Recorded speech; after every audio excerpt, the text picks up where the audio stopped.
Je pratique la bande dessinée. Donc la bande dessinée sur le territoire, en Nouvelle-Calédonie, depuis un certain temps, 1983. Voilà, c'est un art qui est à la fois de dessin et d'écriture, puisqu'il y a tout un rôle de scénario. Je suis aussi scénariste et aussi dessinateur.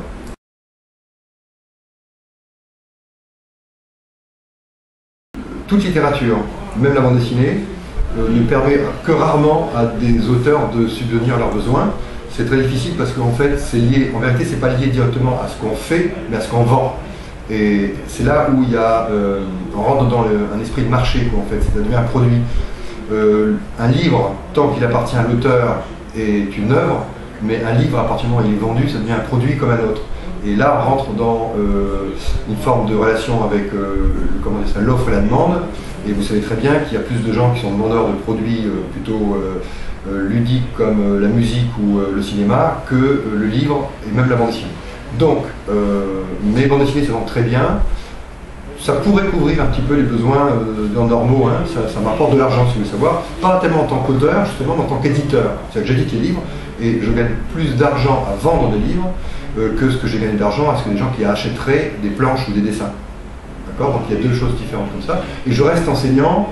Là, c'est un choix personnel. Comme beaucoup aussi, peut-être d'écrivains un peu dans le monde, c'est pour garder, si vous voulez, un contact avec le monde réel.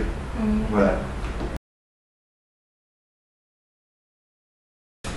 Donc j'enseigne, déjà, ce qui me passionne beaucoup parce que c'est une forme d'art aussi l'enseignement, et moi j'enseigne l'art, donc ça me permet, et le cinéma, ça me permet de garder toujours un contact aussi, non seulement avec le monde, comme j'ai dit, mais aussi avec un sujet qui m'intéresse, c'est-à-dire qui m'enrichit pour ma propre production.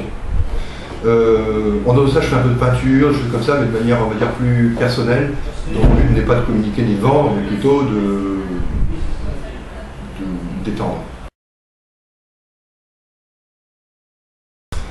Les droits d'auteur sont versés, c'est simple, c'est en fait, en vérité, c'est une maison d'édition avec qui je travaille, qui me verse les droits d'auteur. C'est-à-dire sur chaque album, je gagne un pourcentage des ventes.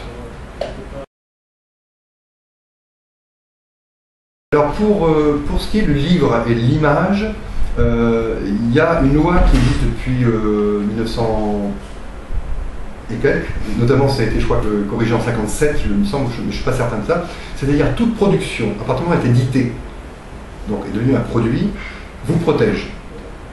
D'accord ? À partir du moment où je fais un livre, il y a une couverture, il y a une histoire, il y a des personnages, etc. Ça a été publié. Alors la protection, elle est simple, c'est que vous déposez, en fait je suis protégé comme ça, je dépose en fait à la Bibliothèque nationale, c'est-à-dire à la justice, ou la justice c'est comme ça, un certain nombre d'exemplaires de livres, donc qui partent à la Bibliothèque nationale en France, et en Calédonie maintenant il y a aussi une forme de bibliothèque nationale, on va dire ici. Ces bouquins sont déposés et cette trace me sert de protection. Quiconque ne peut plus reproduire une image qui a été publiée.